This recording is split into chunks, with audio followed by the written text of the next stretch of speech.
MIM ने आज कैंडिडेटों की लिस्ट जारी कर दी। हाजी आरिफ साहब को यहाँ से प्रत्याशी बनाया है। कैंडिडेट ढूंढ रहे थे और कैंडिडेट मिल गए। ऐसा नहीं है, सबसे फर्स्ट कैंडिडेट एआईएम का हाजी आरिफ अली ही थे। सपा और बसपा के कैंडिडेट से मुकाबला कर पाएंगे? बिल्कुल करेंगे।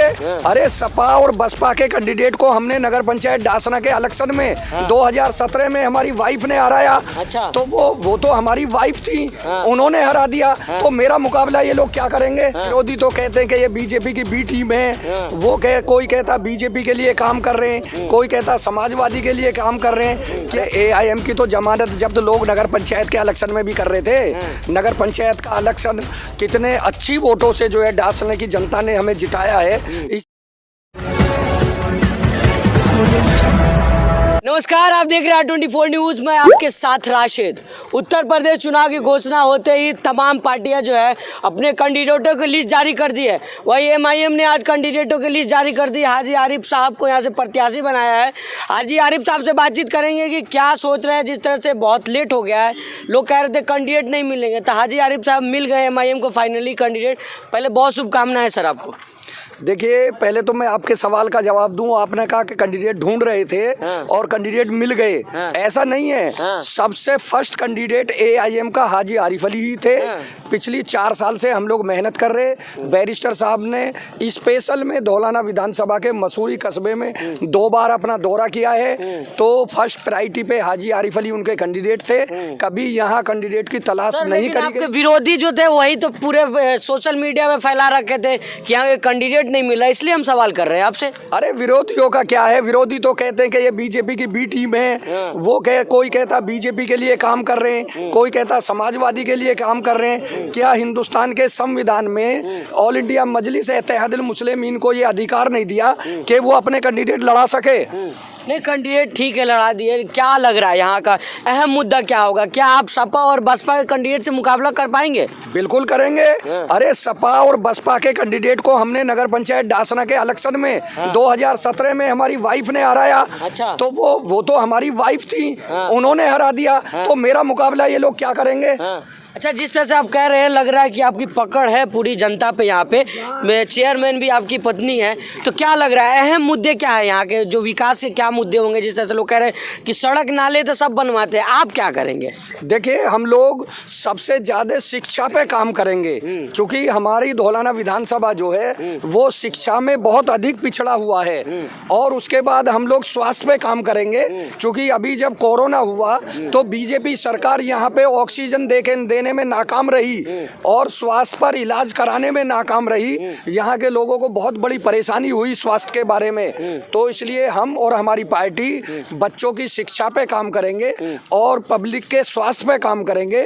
उसके बाद जितने बेरोजगार हैं उनको रोजगार दिलाने पे काम करेंगे और जो जहाँ की सड़कें टूटी फूटी हैं उनका विकास कराने में हम लोग काम करेंगे। जो भी होगा तन मन धन से हम धौलाना विधानसभा की जनता का विकास कराने में कोई कसर बाकी नहीं छोड़ेंगे। अच्छा सर, जिस तरह से कहा जाता है कि दिल्ली का रास्ता उत्तर प्रदेश जाता है, सबसे करीब में आप ही हैं, वैसी साहब की नज़र सबसे ज़्यादा आप ही के सीट पे।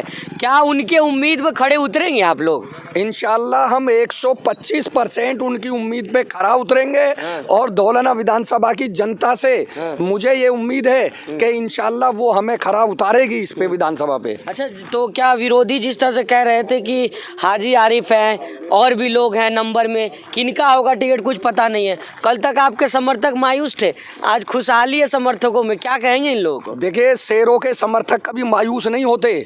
वो हमारे समर्थक जो हैं वो शेर हैं धौलाना विधानसभा के, और एक झटके में आपको अखाड़े से बाहर मिलेंगे। कल हमारा बड़े बैरिस्टर साहब जो हैं उन्होंने हमें आश्वासन दिया, आज हमारी लिस्ट जारी हो गई तो आप जाके दूसरे जो हमारे कैंडिडेट हैं उनके घरों पे, उनके चेहरे पे देखो, मायूसी छा गई है। और हमारे शेर दहाड़ दहाड़ के धौलाना विधानसभा में निकल रहे हैं। तो इंशाल्लाह मायूसी तो उनके चेहरों पे होगी, उनके घरों पे होगी। अब दिन ब दिन जो है मजलिस के शेर निकल के धौलाना विधानसभा में अपना काम करेंगे। अच्छा सर, जिस तरह से आप लोग तमाम जो आजम खान की आवाज़ उठा रहे थे, उनके बेटे की रिहाई हो गई है, तो क्या लग रहा है कि परिवर्तन होगा क्या इस बार? देखिए, बहुत अच्छी बात है। हम लोग प्रयास में थे, हमारे बैरिस्टर साहब भी प्रयास में थे पहले से कि आजम खान की और उनके बेटे की रिहाई हो जाए। ये बहुत अच्छी खुशखबरी है और मुसलमानों के लिए बहुत बेहतराई की बात है। तो इंशाअल्लाह उम्मीद हम ये करते हैं कि जल्द से जल्द दोनों हमारे जो है आजम खां भी और उनके बेटे अब्दुल्ला खां भी AIM में आएंगे, इंशाअल्लाह उम्मीद ये है। अच्छा सर, जिस तरह से असलम चौधरी पहले थे समाजवादी बहुजन समाज में थे, अब जो समाजवादी पार्टी में आ गए, तो क्या लग रहा है कि उनकी अस्तित्व गड़बड़ा रही है, नैया डगमगा रही थी क्या कि इधर आ गए? देखिए, जब उन्हें बसपा से निकाला गया वो आए नहीं हैं, उनको बसपा से निकाल दिया गया। जब बसपा ने उनको निष्कासित कर दिया तब उन्होंने अपना दूसरा घर ढूंढने की तलाश की है। ठीक है, अब वो समाजवादी पार्टी में आए हैं और उसमें अपना घर तलाश कर रहे हैं, लेकिन इंशाअल्लाह वो बसपा में एक मौका था, उनको विधायक बना दिया। धौलाना विधानसभा की जो जनता है उसने अब ये मान लिया है कि यहाँ पे AIM का प्रत्याशी ही जीतेगा। अच्छा सर, एक मेरठ की एक वीडियो वायरल हो रही थी, बसपा के कैंडिडेट थे, कह रहे कि 70 लाख रुपए हमारे बर्बाद हो गए। आपके कितने बर्बाद हुए? देखिए, हमारा कोई पैसा बर्बाद नहीं हुआ, ना हमारी पार्टी पैसा लेती किसी से भी, और ना हमारा, बल्कि हमारी पार्टी के जितने कार्यकर्ता हैं वो अपने घर से खाना खा के आते हैं, अपना तेल फूंकते हैं, अपनी पार्टी के लिए मेहनत करते हैं, वो दिलो जान से मेहनत करते हैं। हमारे यहाँ पैसा न लिया जाता है न दिया जाता है। अच्छा, तो सर वो तो फूट फूट के रो रहे थे, कह रहे हमारे 70 लाख बर्बाद हो गए। तो आप लोग पूछ रहे कि आप लोग कितना कितना पैसा दे के आए हैं यहाँ पे? अरे देखिए, हमने कोई पैसा नहीं दिया और हमारी पार्टी का कोई भी कैंडिडेट ना कोई पैसा लेता है ना देता है, ये तो बसपा का सबको मालूम है। उससे तो अगर वो चुनाव लड़ लेते तो भी रोते, आज बिना चुनाव लड़े रो रहे हैं। बसपा से तो जिसने चुनाव लड़ लिया उसे रोना ही रोना है, ये बिल्कुल निश्चित है। अच्छा सर, जिस तरह से लोग कह रहे हैं कि MIM की जमानत जब्त हो जाएंगे सर, लेकिन आप इतने कॉन्फिडेंस में हैं, कह रहे हैं कि तमाम लोग हमारे साथ हैं, क्या इसकी वजह क्या है? अरे AIM की तो जमानत जब्त लोग नगर पंचायत के इलेक्शन में भी कर रहे थे। नगर पंचायत का इलेक्शन कितने अच्छी वोटों से जो है डासने की जनता ने हमें जिताया है। इसी तरह से धौलाना विधानसभा की जनता जो है AIM के कैंडिडेट को जिताएगी और आने वाली 10 मार्च को आप लोग देख लेना, आपका ये वहम भी दूर हो जाएगा। तो वहम हमारी नहीं, आपके विरोधियों का वहम है, वही सोशल मीडिया पे फैला रहे हैं आप लोगों की बातें, कह रहे हैं कि कार्यकर्ताओं में मायूस है, कार्यकर्ता छोड़ छोड़ के अखिलेश भैया का दामन थाम रहे हैं। हम पिछले दिनों भी आपसे सवाल पूछे थे। देखिए, आपने पिछले दिनों भी सवाल पूछे, मैंने तब भी बताया और आज भी बता रहा हूँ, मेरा कोई भी कार्यकर्ता मायूस नहीं होगा, शेर की तरह दहाड़ेगा।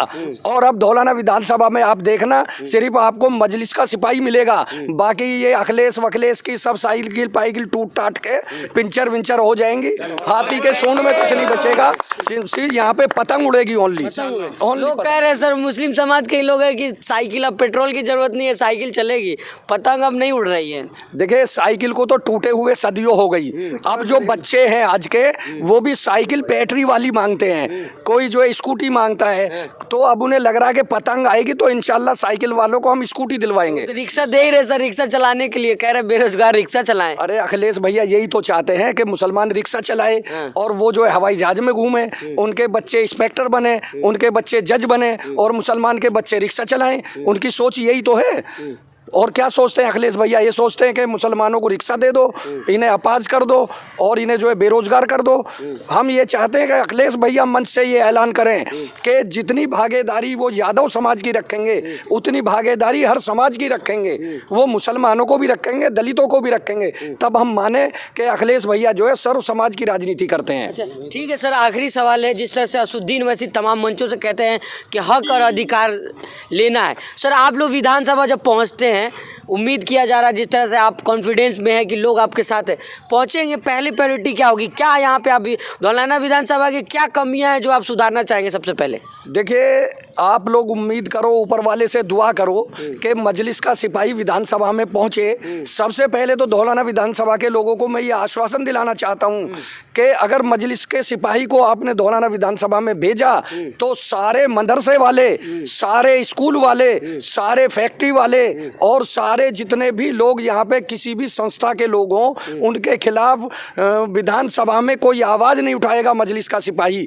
वो उनकी तरक्की के लिए आवाज़ उठाएगा, ना कि उन पे इल्ज़ाम लगाएगा कि हवाला से पैसे आता है और इनका मदरसा जो है वो 2 नंबर के पैसे से चल रहा है, इनकी ज़मीनों की जांच करो। इंशाल्लाह हम आश्वस्त करना चाहते हैं कि मजलिस का सिपाही अगर विधानसभा में जाएगा तो वो बच्चों के रोजगार के लिए फैक्ट्रियों की मांग करेगा, बच्चों के स्वास्थ्य के लिए हॉस्पिटल की मांग करेगा, बच्चों की शिक्षा के लिए स्कूल की मांग करेगा और किसी न किसी विकास कार्य के लिए हमारा जो भी मजलिस का सिपाही होगा वो सदन में आवाज़ उठाएगा। हम ये धौलाना की जनता को आश्वस्त करना चाहते हैं। ठीक है। आज सर चलते चलते आखिरी सवाल है सर, क्या आप लोगों की पार्टी में तो मारधाड़ नहीं हो रही है ना? पैसा दे देंगे कि टिकट हमको नहीं मिल रहा है, उनको नहीं मिल रहा है, जिस तक देख रहे तमाम लोग कार्यकर्ता जो आपस में मार कर ले रहे हैं। आपके कार्यकर्ता ठीक है? देखिए, जो अंदर घुस के होता है, जैसे अभी जो है कल की शायद न्यूज है कि किसी बसपा के कार्यकर्ता की गाड़ी में 50 लाख रुपए पकड़े गए।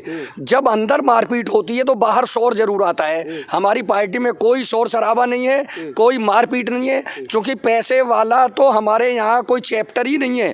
हमारे यहाँ बिना पैसे की बातें होती हैं और भूखे और प्यासे मजलिस के सिपाही आते हैं, वो मजलिस के लिए मदद करते हैं, काम करते हैं, कोई पैसे की बात नहीं होती हमारे यहाँ। बहुत शुक्रिया, बहुत शुभकामनाएं आपको। Okay sir. तो ये थे हमारे साथ हाजी आरिफ, जो तमाम मुद्दे बातचीत कर रहे थे। कह रहे कि पूरी उम्मीद है, इनकी पत्नी यहाँ से चेयरमैन है डासना से, तो देखना होगा कि जनता कितना इनके ऊपर विश्वास करती है, तो समय बताएगा। जिस तरह असुद्दीन वैसी तमाम मंचों से कहते हैं कि मुसलमानों मुत्तहिद हो जाओ, दरी बिछाने का टाइम ख़त्म हो चुका है। अब देखना होगा मुसलमान दरी बिछाते रहेंगे या फिर अपना कोई क़यादत बनाएंगे, ये तो समय बताएगा। और 24 के लिए धौलाना विधानसभा से मैं राशिद कमाल।